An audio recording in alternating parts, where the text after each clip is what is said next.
Hey there, coming to you live on the Stroke Movers. I just wanted to talk to you a little bit this evening about your shoulder, all right? I get comments sometimes from people who talk about not being able to get the hand open. And I had mentioned before about trying to get the hand open and trying to do some finger exercises. And I understand that sometimes it just really wants to tighten up. Dr. Barb gave a really good example or a suggestion of letting your hand hang over the side and relaxing your arm out or over the side of a table even, okay?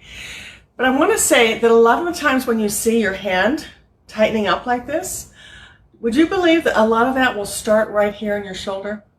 All right. When you've had a stroke, the thing that the shoulder wants to do is go back. That's the shoulder blade, bone back here.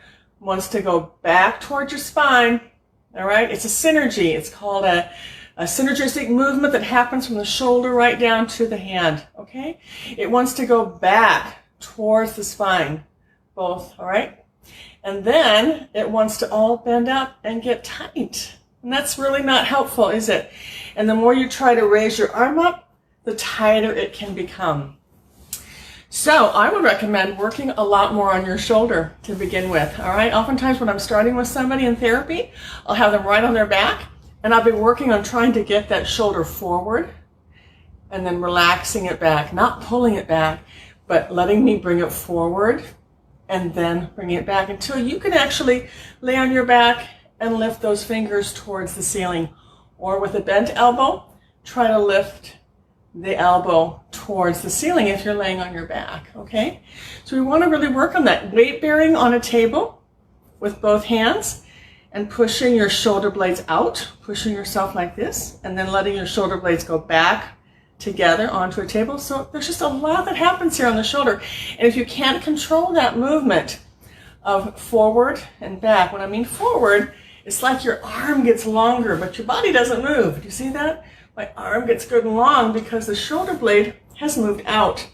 When the shoulder blade comes back towards the spine, the arm gets shorter, so to speak, and longer and shorter. So you really want to find exercises that will help that shoulder improve in control, okay? And we can talk more about different exercises, but be aware of how your shoulder's feeling. And if it's feeling tight, no doubt your hand and fingers are going to be tight too, all right? So I wanted to give you that little heads up today for you to be more aware of your shoulder. You focus a lot on your hand, but a lot of the problem might actually be starting back here in your shoulder, all right?